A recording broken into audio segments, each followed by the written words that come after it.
Bonjour à toutes et à tous.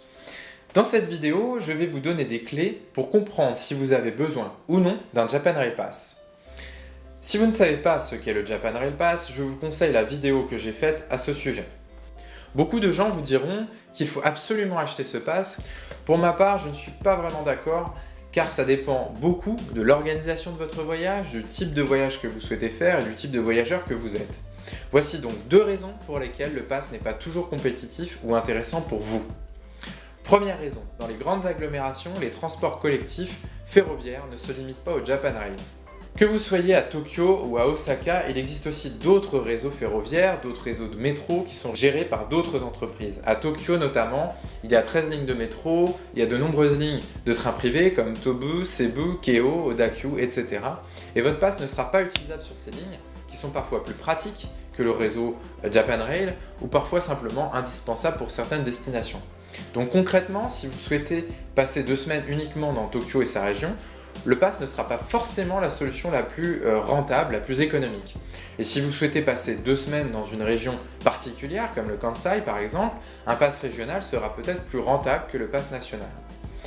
La deuxième raison pour laquelle vous n'avez pas forcément besoin d'un Japan Rail Pass est que le réseau Japan Rail n'est pas le seul moyen de voyager entre plusieurs villes ou plusieurs régions japonaises. En effet, il existe d'autres solutions si vous souhaitez visiter plusieurs villes ou plusieurs régions pendant votre voyage.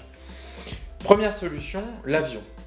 Depuis plusieurs années maintenant, les deux compagnies japonaises, All Nippon Airways et Japan Airlines, proposent des tarifs spéciaux pour des voyages en avion internes au Japon.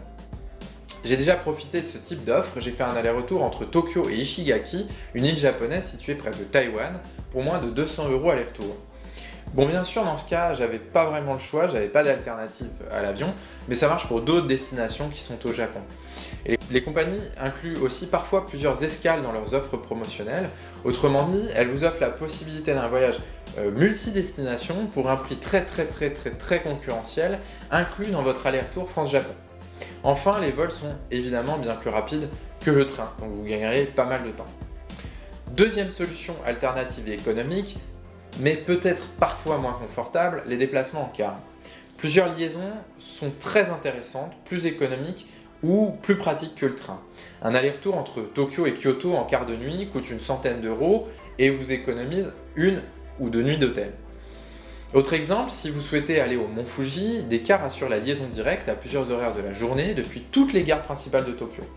Le temps de trajet est comparable au train, à savoir environ 2 heures, mais si vous payez juste le ticket, il est moins cher, environ 15 €, et le trajet est direct, donc plus pratique, contrairement au train, qui nécessite un voire plusieurs changements.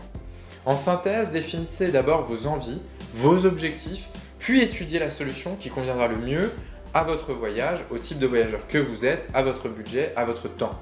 Voilà, c'est tout pour cette vidéo. Pour préparer et vivre votre voyage au Japon à 100%, abonnez-vous à la chaîne YouTube, à la page Facebook et au site internet. Si vous avez des questions, laissez-les en commentaire sous la vidéo, sur la page Facebook ou sur le site internet. À bientôt!